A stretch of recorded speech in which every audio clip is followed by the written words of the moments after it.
Darles a quienes me acompañan hoy, vamos a escuchar unas historias interesantísimas. Vamos a también ahondar sobre algunas cuestiones casi les diría filosóficas y económicas de los jesuitas, la relación con la acumulación de riqueza, por ejemplo. Vamos a hablar de eso y de mucho más. Voy a presentar primero a nuestro staff, nuestra tripulación. Está Gustavo Bazán. ¿Cómo estás? Buenas noches. Gonzalo Asís. Buenas noches. Está Lu Vázquez. Muy buenas noches. Y Claudio Saboya. ¿Qué tal? Pero ahora atención, porque está, miren, Iván Petrella, que es doctor en religión y derecho. Él fue director de Argentina 2030 en Casa Rosada. Va a ser muy interesante hablar con Iván sobre algunas cuestiones conceptuales del catolicismo versus el protestantismo, la relación con la riqueza, con el capitalismo. Hay mucho ahí para hablar. Está con nosotros también Alejandro Abruj. Alejandro, bienvenido, es rabino de la comunidad Amijay. Lo conoció a Francisco cuando era en la etapa Bergoglio, en la Villa 21, ¿no? En la 21-24. Lo acompañaste a Francisco en el viaje interreligioso a Medio Oriente. Bien, está también Gabriel Raida, que es ministro de Desarrollo Humano. ¿Dije bien tu apellido? Sí, la historia de mi vida es esa M sin vocal en el medio con la R. S-H-I-N-K-M-A-N. ¿Sabés vos las cosas? Somos del gremio de los apellidos difíciles. Gente que tiene que empezar explicando. Claro, Bien. deletreando directamente. Exactamente. Bueno, vos sos ministro de Desarrollo Humano de la ciudad, tuviste vínculo con él, pero además tu padre organizaba celebraciones ecuménicas con Bergoglio, ¿es así? Así es, reuniones de oración entre católicos y evangélicos, algo que no había pasado nunca y que quizás no volvió a pasar, y fue un hito muy importante para esta ciudad. Bien, está José Medina. José fue chofer del Papa. Para tantos choferes que nos ven, ¿viste cuando vos sos chofer que siempre te chusmean? Yo llevé a tal, como en un truco, ¿quién llevó al más importante? Bueno, el señor tiene el ancho real porque fue chofer del Papa cuando estaba en el arzobispado de Buenos Aires. Pero él se jacta de haber vaticinado que ese señor que era Jorge se iba a transformar en Francisco. Parece que se hicieron amigos, que comían juntos, ahora nos vas a contar. Totalmente. ¿Sí? Sí. Y está Rufino Varela. Hola Diego, hola a todos. Rufino, si vos me permitís, y esto es conceptualmente muy importante, quiero empezar con vos. Contá quién sos, qué pasó brevemente en tu vida, ¿y qué pasó con Francisco? Adelante. Bueno, ¿quién soy? Soy Rufo. No soy más Rufino, soy Rufo. En el año 2015 se me dio por hablar, abrir la boca y contar algo que nos había pasado a mí y a otros en el colegio y también en casa. O sea, primero en casa con un casero que trabajaba para mis padres. Y después, tiempo después, pidiendo ayuda en el colegio a un sacerdote, bueno, viene el abuso por parte de un sacerdote. Eso fue guardado durante años, muchos años. Me caso en el 88, 18 años después yo lo hablo con mi mujer, cosa que hubiese hecho antes. 18 años de casado y no Sí, podías... Como que a veces por ahí hubo momentos que insinué, pero así que un día me senté y le dije, pasó esto por una situación de un tercero que me golpea y lo cuento, pero pidiéndole que no lo contáramos a nuestros hijos. Eran chicos todavía, convencido de que la sociedad iba a señalar con el dedo a los chicos. Y bueno, y pasa algo que fue muy loco y por eso siempre hablo tan bien de las redes sociales cuando a veces se las critica. Tuve un gran aliado que fue Facebook, un Messenger de agosto de 2010. Al día siguiente, después de una comida que me invitan en el colegio, de los 25 años de egresado, yo no iba porque me había ido en tercer año. Mi mujer me dice, te va a hacer bien ir. Reconozco que me había costado siempre pasar hasta por el frente del colegio, por la cruz que tiene, porque ahí era el cuarto del sacerdote. Y voy esa noche, me cruzo con dos amigos. Uno sabía que había tenido una experiencia parecida y cuando vuelvo a casa le escribo un Messenger. Y le pongo el nombre de él y le digo, estuvo buenísima la comida. quiero que sepas que ando con ganas de escribir un libro para que se conozca mi verdad y la de tantos que por alguna razón fue silenciado. Y mi sorpresa es que 2 o 3 horas después él me contesta. Hago hincapié en lo del Messenger porque yo me entero mucho tiempo después que hay uno de las mensajerías que no se puede ni editar ni borrar, que es el Messenger. Una vez que vos lo mandaste, el que lo recibe, aunque vos lo borres, quedó ahí. Con lo cual yo no pude haber editado nada. Eso es de 2010. Y él me contesta, Rufo, te apoyo totalmente, algún día te voy a contar cómo ese cura me arruinó mi vida. Eso fue 2010 y quedó así. Y me encanta que haya un colega, José, que sea chofer, porque yo desde que te conocí, allá en 2017, después que esto se hace público, el 30 de diciembre de 2016, en un medio, mi vida cambió, la de mi familia también cambió. Tuve que cambiar de trabajo y una de las salidas fue casualmente empezar a trasladar personas con mi auto, creyendo que iba a ser por 2 semanas. Pero cuando empiezo a trasladar personas era con una aplicación y me empiezo a meter en lugares que yo no conocía, en las burbujas de la sociedad que muchos no conocen, en el mejor barrio cerrado de Buenos Aires y también en el corazón de una villa miseria. Y empiezo a hablar con gente y creo que fue la segunda noche que empiezo a escribir historias. Y esas historias mi mujer un día me dice, ¿por qué no las publicás? Las publico en Facebook. A los 3 o 4 días aparece una señora que quiero que sepas que nos había visto en una nota que me hiciste vos en un programa. Se había hecho pasar por otra persona pidiéndome ayuda y me dice, Rufino, yo te vi en la tele en el 2017, habían pasado 2 años, pero ahora te llamo por las historias, me encantan, quiero que tengas una reunión con gente que conozco, termino en Planeta, Planeta me ofrece escribir el libro que yo le había prometido en el 2010 a mi amigo. Y ahí cambia todo, y cortito, para no robar más tiempo, fueron 45 días después de aquella primera nota que fue un infierno, cantidad de llamados.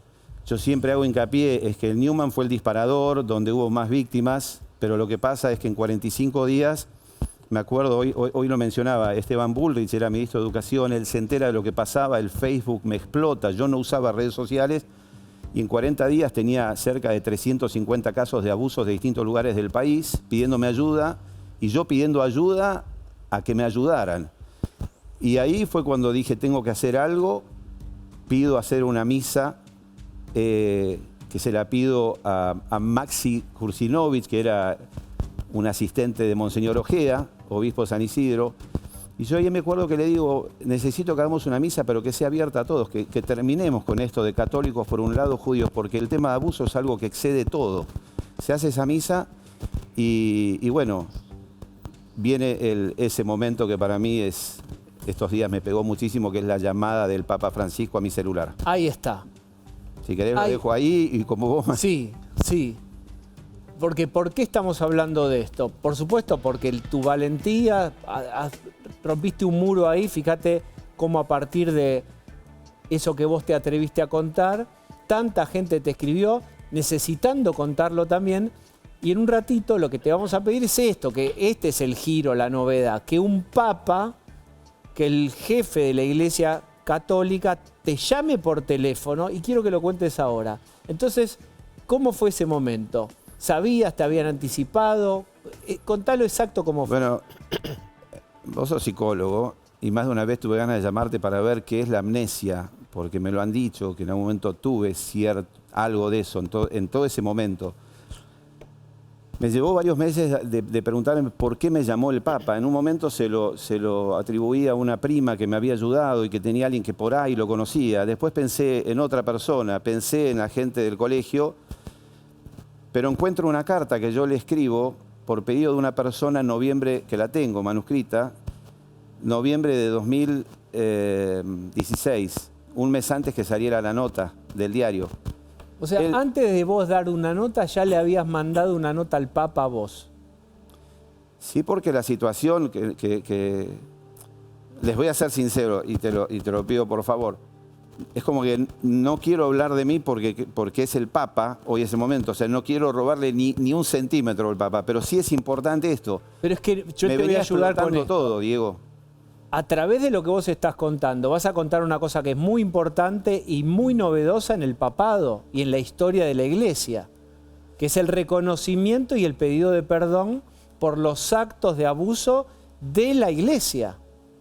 Entonces, adelante. No, o sea, yo te quería hacer hincapié para que por si me voy por las ramas que me frenes. Estás Pero bien, lo que estás pasa muy ahí es bien que todo el proceso arranca en diciembre de 2015, en un messenger al colegio. yo lo sé. Eso. En un momento Ahora, vos mandaste, en un momento te suena el teléfono. cuando suena el teléfono, eso es el 8 de febrero de 2017, yo la estoy, y esto sí me gusta decirlo, estaba en la puerta del colegio de mi mujer donde trabajaba, el colegio de la Santa Cruz, casualidad o no, estaba ahí, muchísimo calor, y me llama mi hija por WhatsApp. Mi hija todavía estaba acá, hoy los dos viven afuera, mis dos hijos viven afuera.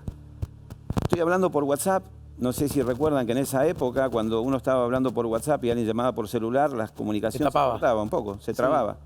Y veo número privado. Y yo estaba convencido que era una promoción de algo. Entonces le digo, Cami, espera un casito que me está llamando alguien por una promoción. Y atiendo de mala gana. Digo, hola. Y ahí trato de imitarlo. No me sale. Rufino Varela. Digo, sí, ¿quién es? Y me dice, soy Francisco. Me quedo, le digo, ¿qué Francisco? A los gritos, yo, pensando que me iba a decir una línea de teléfono. Soy el Papa Francisco. Y si me permiten decir tal cual lo que le contesté, Sí, por favor. no es mala palabra, pero le dije, anda a la mierda. Y le corté. Vuelvo a mi hija y mi hija me dice, ¿quién era, pa? Y digo, un tarado que se hizo pasar por el Papa. Y ella, muy devota, me dice, papá, ¿y si era el Papa? Y digo, ¿cómo me va a llamar el Papa al celular? Vuelve a sonar. Vamos a hacer una cosa. Sí. Vamos a hacer una promoción. No. Pagando un micrófono, el segundo va gratis. Ahí está. Esta era la promoción. Vamos con micrófono, ¿por Sí, ahí dónde vamos. sigo? Sí, dale. ¿Por dónde sigo? Por el... En donde vos, voy a decirlo yo me subo a lo que vos hiciste. Vos mandaste a la mierda al Papa. Sí, ¿Sí? porque pensé que era un chiste, que era una broma. Sí. O sea, no es porque no lo quiera el Papa. Por eso todos entendemos. Bueno, vuelve a comunicarse mi hija y me dice, ¿quién era? Le digo, bueno, alguien que se hizo pasar por el Papa. Y ella me dice, papá, ¿y si era el Papa? ¿Cómo va a ser el Papa que me llame al celular? Y en eso vuelve a sonar número privado y cuando atiendo, más tranquilo, le digo, hola. Y ahí me mató porque me tira Rufino tranquilo. Es el Papa. Y lo primero que le dije, le pido disculpas. Pero digo, ¿cómo sé que es usted? Y ahí, bueno, me da un par de cositas, me habla de Oscar Ojea, datos que nadie podía saber. Y lo primero que le digo, no sé qué decirle. Me siento re avergonzado, me dice, está todo bien. Y lo primero que con mucha fuerza me dice, le pido perdón en nombre de la Iglesia. Y yo le contesto, Francisco, no, eso pasó hace mucho tiempo, ya está, ya es una historia. Le vuelvo a decir, le pido perdón en nombre de la Iglesia. Ahí me pregunta cómo estaba y yo le digo, no sé qué hice, pateé un hormiguero que era mucho más grande de lo que yo creía, la estamos pasando muy mal en casa. Voy a contar algo que quien lo sabe es Monseñor Ojea. Yo a él le pido en un momento que me saque de Argentina. O sea, voy y le digo, necesito que me saquen de Argentina. ¿Y por qué era? Habíamos recibido amenazas en el parabrisas del auto, llamados, dándome la ruta de donde andaba en moto mi hijo. Mi mujer que me dice, cortémosla, cortala. Y yo digo, no, porque te estaban amenazando porque vos habías Pero nunca denunciado. supe de dónde venía. Bueno, está. Ahí es donde entra en juego, que se lo voy a agradecer de por vida, que me hacen llamar y me llama Mariano Vergés, que termina apuntalándome. Y bueno, y ahí el Papa viene la frase que es la que hoy, en este momento, que hay mucha gente que está sufriendo, que lo está llorando al Papa, con quien yo tuve diferencias después. ¿Cuál es la frase? Dice, Rufino, usted es un eslabón de una cadena rota. Depende de usted el grosor del eslabón y el largo de la cadena a unir, y desde qué lugar lo quiere hacer. Yo me quedo callado y le digo, Francisco, eso lo pensé siempre. Yo te pido algo. Decime. Espera. Sí.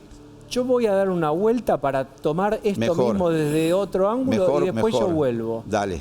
Iván, ¿qué representa esto en la historia de la Iglesia Católica, este pedido de perdón?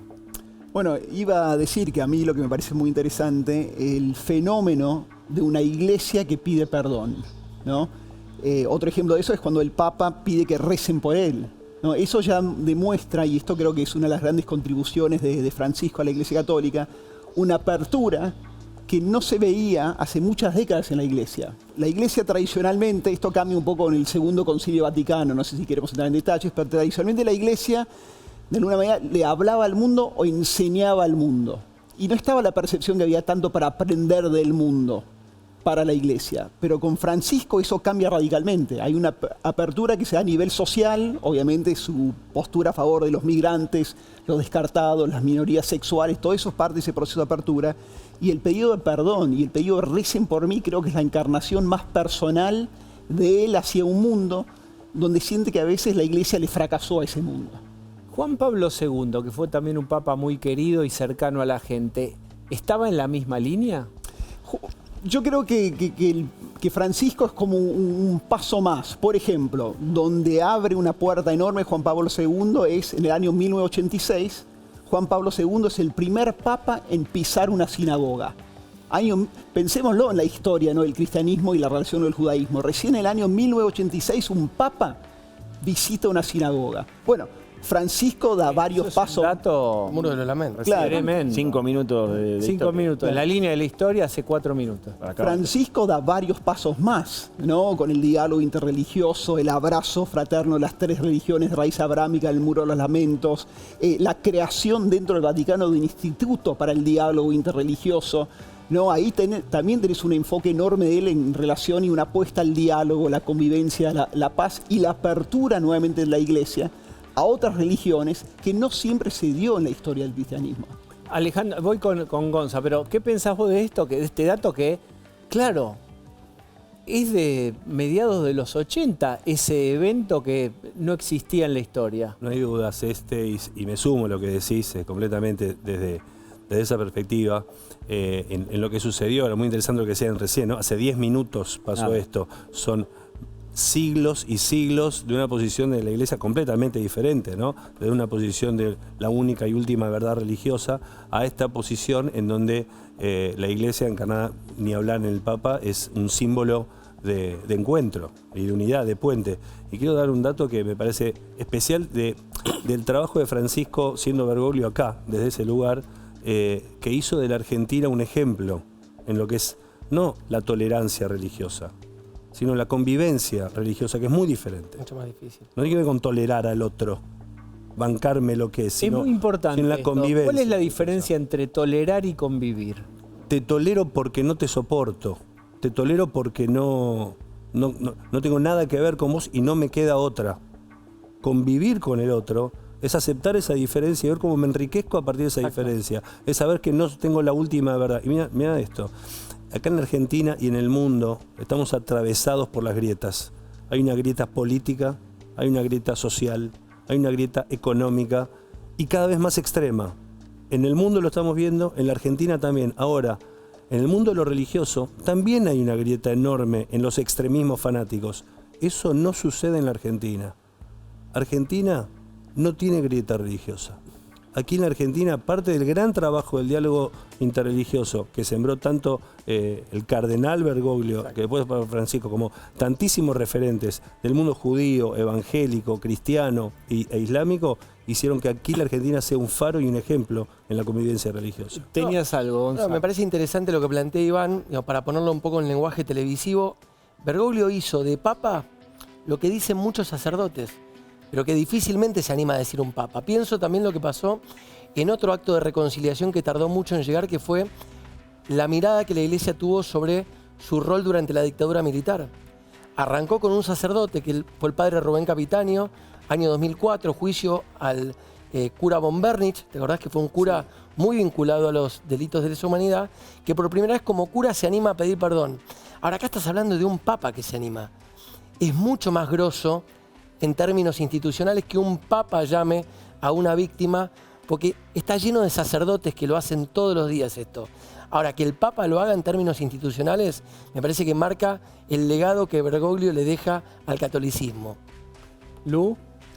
Bueno, la institucionalización del reconocimiento del error, de la falla, ¿no? Para una institución milenaria que, como bien explicaba acá, se consideraba infalible y se consideraba la representación única de la religiosidad, ¿no? Reconocer en el diálogo interreligioso que hay otras religiones y reconocer que la Iglesia es pecadora, en definitiva, Es eso. porque el pedido de disculpas es reconocer que hubo un pecado y que lo comete la Iglesia. Me parece que es un cambio de paradigma en la manera de estar en el mundo de la religión católica. Claudio. La palabra clave, la palabra llave es pecado. Cuando uno se reconoce desde la teología cristiana y los católicos en el pecado, necesitas el perdón. Y para el perdón hay que pedirlo. Para eso está también la confesión como institución de uno de los sacramentos de la Iglesia. Es decir, yo tengo que enfrentarme, tengo que pedir perdón, tengo que reparar el daño que hice. Cuando eso está en el centro de la pastoral, cambia todo, empieza a cambiar todas las relaciones entre jerarquía y pueblo, entre Estado y Iglesia, entre todo empieza a dar vuelta al revés, porque bueno, uno ya se pone en otro lado y pone a todos los demás en otro lado, en el lugar de hermanos, en el lugar de padres de la fe, hermanos mayores, otra expresión que fue acuñada también ya por Juan Pablo II respecto del pueblo judío. Bueno, es una evolución que es muy difícil ir hacia atrás. En ese punto, bueno, seguramente Iván lo podrá elaborar y analizar mejor, pero es difícil que ese camino se deshaga. José, hablamos del Papa, pero ahora hablemos del pasajero, Jorge Bergoglio. ¿Cómo nació ese vínculo y que terminó en comer fideos juntos? Bueno, nació de que él vino a tomar posesión en el arzobispado como sacerdote, como obispo, ¿no? Y él vino, cuando llegó, él comenzó a visitar las oficinas donde estaban los empleados, a conocer y hacerse conocer. Y a mí me llamó a su oficina. El único que no fue a mi escritorio fue a mí, me llamó a la oficina. Y bueno, y la pregunta que hacía todo el mundo, de cómo se componía la familia, cuánto tiempo trabajabas ahí, qué hacía, todas esas preguntas. Entonces yo le contesté cómo era mi familia y bueno, y le dije también que yo soy pastor evangélico. Ah, sí, me dijo, ¿sos pastor? Sí. Y me dice, ¿dónde te congregas? Le voy a contar tal como fue él. Sí. ¿Sí? Y le digo, yo soy del miembro de la iglesia del pastor Héctor Aníbal Jiménez. Y me dice, ¿de ese chanta? Del pastor Jiménez. Sí. ¿Pero te dijo riéndose? No, por eso, de ese chanta, pero me dijo con un chiste, en forma de chiste, ¿no? De una broma. Y después me abrazó y me dice, no, es un buen hombre de Dios. Y bueno, y ahí comenzamos a hablar y él se sentía un poquito cansado. Y yo le dije, ¿usted no se va a ofender si yo le digo que hagamos una oración para que Dios renueve la fuerza? Él me dijo, Vos le hiciste hacer en el vínculo, el primero que pidió una oración conjunta fuiste vos. Sí. Bueno. Y me chofer dijo, que acelera, bien. ¿eh? El chofer que acelera, dale. Total, porque el que exalta a Cristo es exaltado y guardado, ¿sí? Entonces, me dijo él que sí, y nos tomamos la mano y oramos. Entonces fue el cansancio. En ese momento cambió su estado. Aparte, él me dijo, yo estoy viviendo de gracia, porque a mí me falta un pulmón, todo el mundo sabe eso. Me dice, yo estoy viviendo de gracia, por gracia de Dios. Desde ese día, que fue un día lunes, martes, no me acuerdo bien, yo trabajaba de lunes a viernes, de 9 a 5 de la tarde. Desde ese día, todos los días, de lunes a viernes, él me llamaba a las 4 de la tarde a su oficina para compartir la palabra de Dios, ¿sí? Él me compartía la palabra, hablábamos juntos, hablaba de la sociedad, de la gente carenciada, de cómo estaba la gente, la necesidad que había de ayudar. Así que así comenzó el vínculo, ¿sí? Pero ahí dialogaban en una posición horizontal en donde uno enriquecía al otro o él tenía el lugar del arzobispo. No, porque mutuamente. escuchá lo que te voy a decir. No, era mutuo las conversaciones, ¿sí? Compartía la palabra, él a mí, me escuchaba a él, yo lo escuchaba a él, ¿sí? Y así fue creciendo la amistad hasta que llegó a decirme, bueno, vos sos mi amigo, sos mi hermano, y sos mi confianza, así que a partir de ahora voy a sacar los choferes que tengo, porque él tenía choferes de la Presidencia de la Nación, el que tenía choferes y autos que le mandaban, y él devolvió todo eso y se quedó conmigo y para que lo maneje, ¿sí? Y lo manejé el auto de él. Y íbamos y me contaba chistes, hablaban. Siempre se habló de la familia, siempre se habló de la gente. Mirá, vamos a hacer una cosa. En un ratito yo me muero como en una comedia de imaginarme los diálogos entre el chofer y el arzobispo, en donde el chofer le discute, hablaban de... Se sentaba al lado mío, no se sentaba... Ah, bien. Acá Para que no se sepa que era... Yo, como dice, me siento adelante, dale, Sí. sentate adelante. Bien, Gabriel, ¿cómo era tu relación y la de tu padre con Francisco? Sí, creo que una de las cosas más interesantes que sucedieron después de la crisis del 2001, tanto la Iglesia Católica, por supuesto, como las iglesias evangélicas, trabajaban mucho en atender a la necesidad y también en poder reconciliar a una sociedad que estaba en un momento de mucha crispación y de muchas crisis. Y ahí hubo un encuentro que empezó en algunas reuniones tal vez más chicas entre Bergoglio como arzobispo de Buenos Aires y algunos pastores, algo que no era muy frecuente, por más de que católicos y evangélicos compartimos buena parte de lo que creemos, sí siempre tenemos algunas diferencias en la doctrina, pero era tal la necesidad y la oportunidad de orar juntos que empezaron algunos encuentros de oración. ¿Qué estamos viendo, de hecho? Mirá ese monitor ahí. ¿Qué Bueno, vemos? Parte de esos encuentros después fueron creciendo y terminaron siendo una serie de actos en el Estadio Luna Park. Como se ve ahí hay algunos pastores, creo que, ahí está cortada la imagen, pero sí creo que el que está orando es mi papá, el que está de rodillas es Bergoglio, y era parte de lo que estaba sucediendo ahí. Era Porque ¿quién es tu papá? Mi papá es uno de los pastores evangélicos de la ciudad de Buenos Aires, y Iván recién hablaba de que Bergoglio siempre, o el Papa Francisco hablaba, recen por mí. Evidentemente era una persona que creía mucho en el poder de la oración y fue justo la oración el punto de encuentro entre católicos y evangélicos, ¿no? Bueno, ¿por qué no nos juntamos para orar por nuestra ciudad, para orar por nuestro país? Y eso que se veía en el video eran encuentros de oración entre curas y pastores por la ciudad, y a partir de eso también se empezaron a desplegar algunas acciones en conjunto, unos primeros pasos de unidad, que bueno, después, obviamente cuando él termina siendo papa, fue algún encuentro fraterno, pero creo que hasta el día de hoy parte de esa semilla está en encuentros y en trabajo social que tenemos Iglesia Evangélica, Iglesia Católica y nosotros también desde el gobierno de la ciudad. Me voy a meter en un tema que es un tema súper interesante, me parece a mí, que es la posición frente al capitalismo de una parte de la iglesia. Yo no sé si es toda la iglesia católica. ¿Qué hay para decir en la relación de, si vos querés, producción de riqueza, distribución de riqueza, protestantismo, catolicismo y dentro del catolicismo los jesuitas? De una clase. Todo en 5 minutos. Una tesis doctoral que yo no escribí. Partamos de esa base.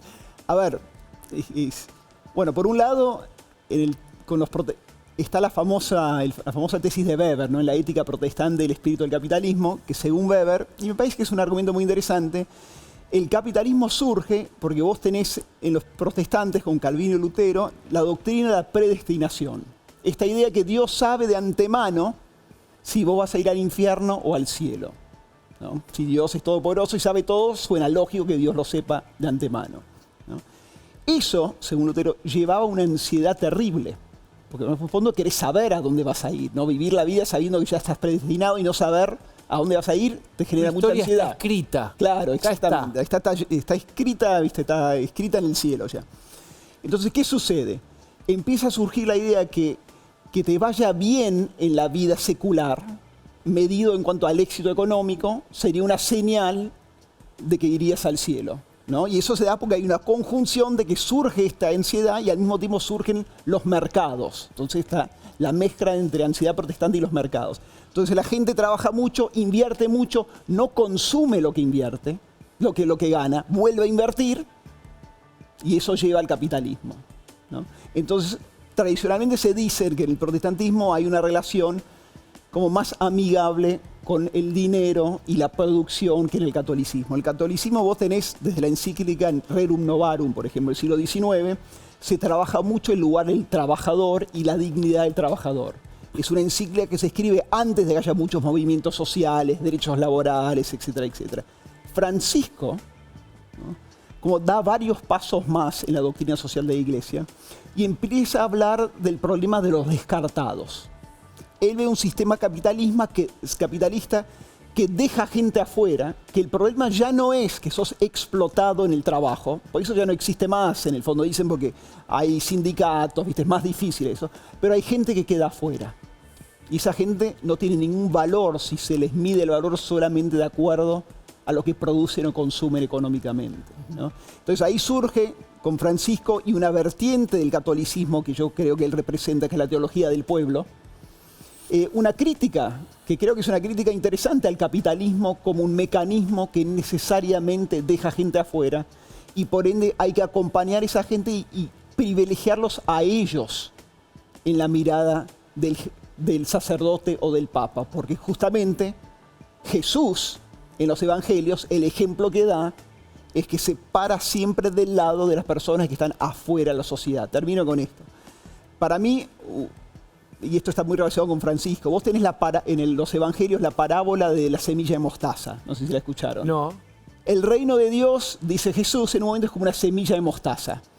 Semilla muy chiquita que vos la plantás y crece un gran árbol y vienen todos los pájaros, ¿viste? Y encuentran su refugio en el árbol.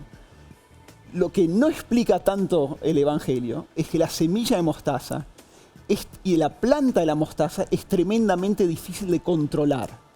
Crece como una maleza, ¿viste? Imparable, muy difícil de podar, de limitar, y trae y acerca a todos los pajarracos que vos seguramente no querés en tu jardín. La metáfora es que es el capitalismo. No, que se la sale de metáfora control. es que el reino de Dios busca atraer y acercar afuera. todos los descartados, todos los que quedaron afuera, los que vos querés lejos, porque no entran dentro del sistema.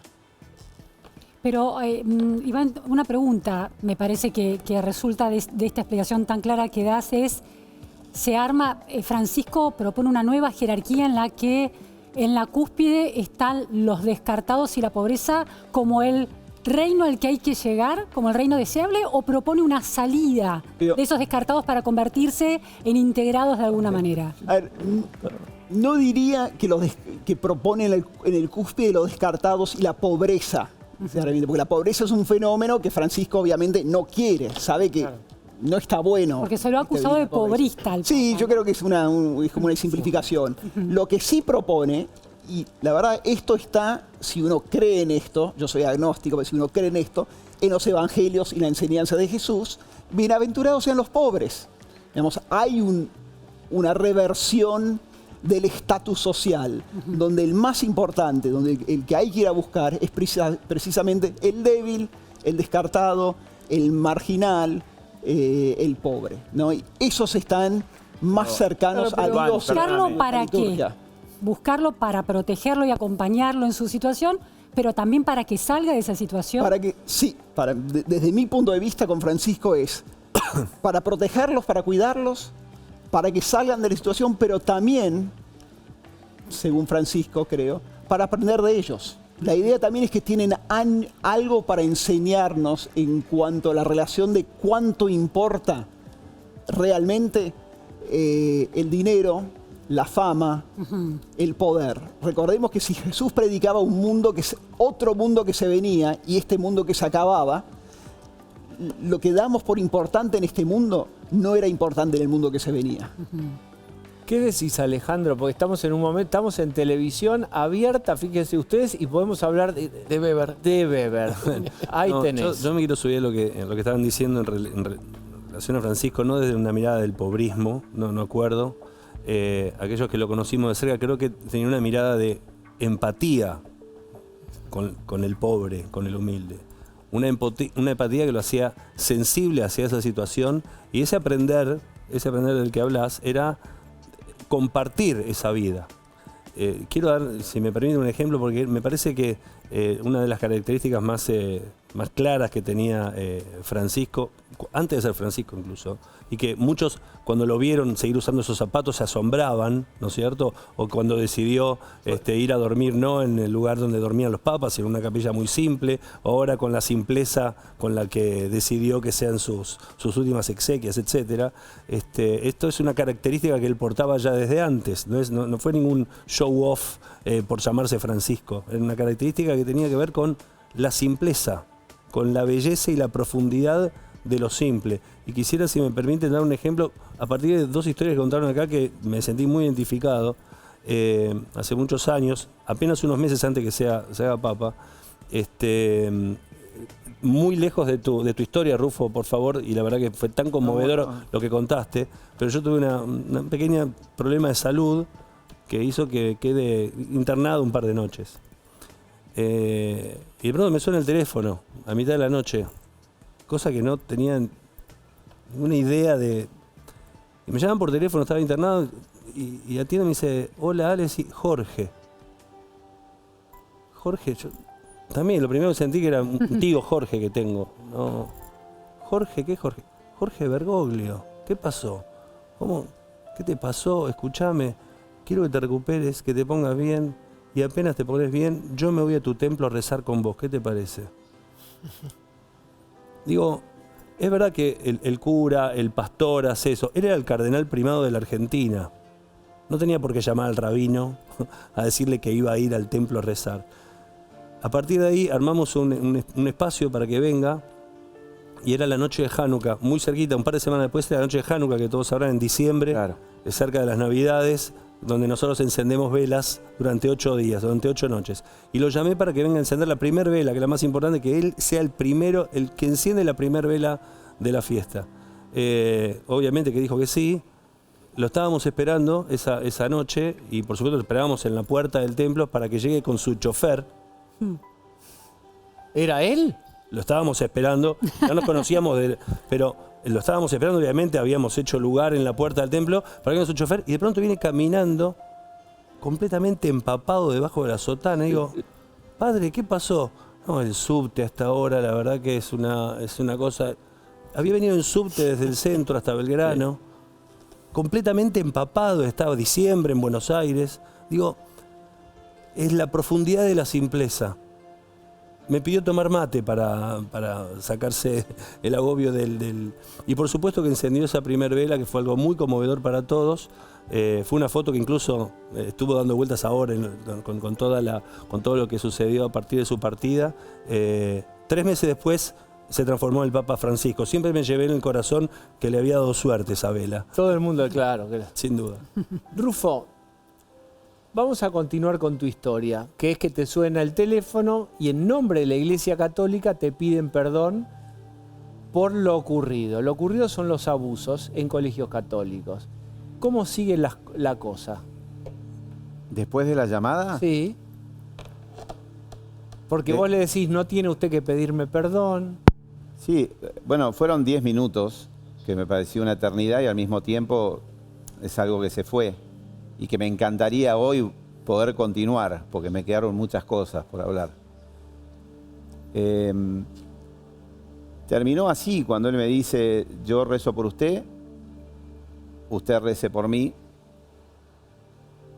Y unos consejos, ¿no? Que una de las cosas que me llamó la atención y después a mí me generaba mucho conflicto, que él me decía que no bajara los brazos, o sea, que siguiera denunciando, que siguiera escuchando a gente.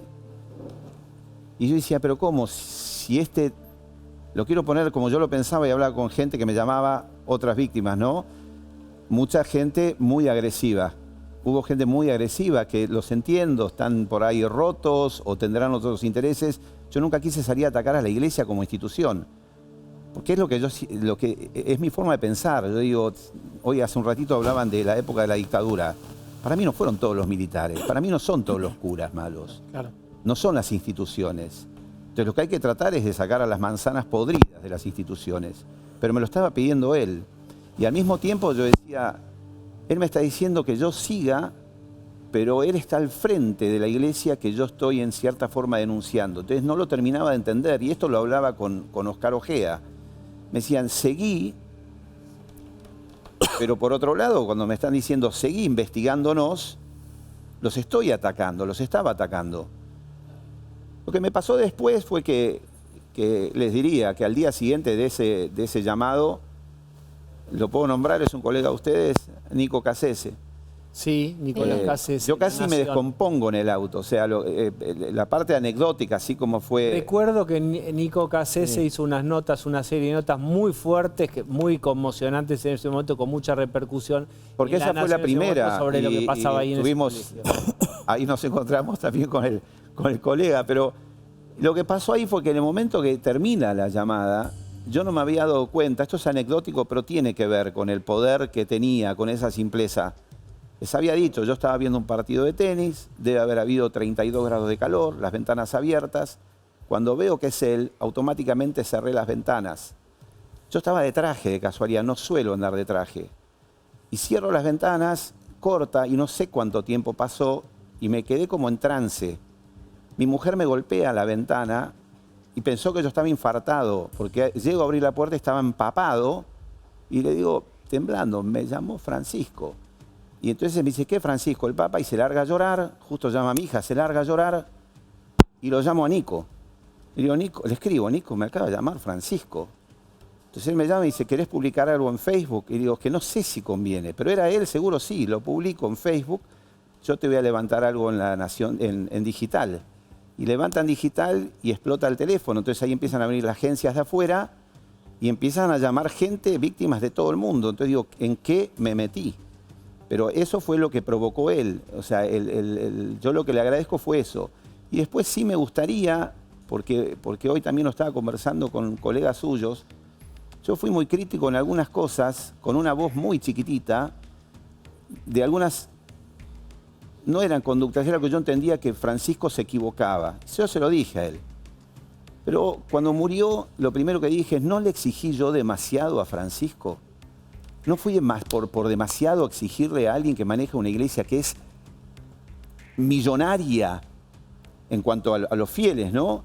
En un mundo donde, me quiero meter en eso un segundo, donde el abuso y la pedofilia es algo que nunca va a terminar, jamás va a terminar. Pero puede disminuir. Sí, por Pero eso puede disminuir. Debe. No, puede y o sea, debe. y por eso, la idea es estar y tratar de no irme. Yo durante 2 o 3 años me juré que no iba a ir más a los medios porque me hacía mal en un momento, prefiero estar con la gente. ¿Qué te generó el perdón en nombre de la iglesia?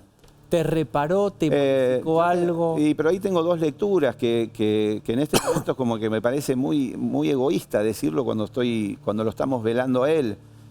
A mí lo que me hubiese gustado tener la alternativa, la oportunidad de juntarme con él y decirle, Francisco, lo que usted me pidió realmente fue un perdón sincero, que como consecuencia iba a tener nuevos protocolos, nuevas acciones, y yo no los vi porque 2 años después fue el sínodo de obispos y al lado de él estaban sentados obispos y cardenales que estaban acusados de abuso. Ahí vamos. ¿Hay un protocolo nuevo? ¿Alguien me puede informar esto? ¿Tenemos conocimiento? Sí, más allá de este gesto tan único en la historia de la iglesia. En los colegios acá sí. Bueno, en los colegios hay protocolos. Sí, en los colegios sí. La visibilización Pero no son suficientes porque, perdón que te corte, pero recién hablaba de los evangelios y mi mujer a veces se ríe y me dice, ¿por qué sabes tanto? Y bueno, pues tuvimos una catequesis que nos metían por todos lados. A mí hay 2 o 3 evangelios que me hacen mucho ruido y parábolas también. En ningún momento Jesús habla de que a la gente hay que darle pescado toda la vida, se le enseña a pescar. Yo veo que la iglesia ni los gobiernos lo hacen, se le da pescado. ¿Se entiende, no? Se entiende. La segunda, hay un evangelio que yo lo he hablado con Francisco y lo he hablado con Ojea y con sacerdotes, que le digo, ¿por qué la iglesia no lo menciona? ¿Por qué no se lee los domingos? Mateo 18:6. Más clarito que eso, échenle agua. A quien molesta a un niño, más vale que le aten una piedra de molino en el cuello y lo tiren al fondo del mar. Pero después, ¿qué hacen con esos evangelios? Le buscan una explicación teológica o filosófica. No, Jesús escribía muy clarito.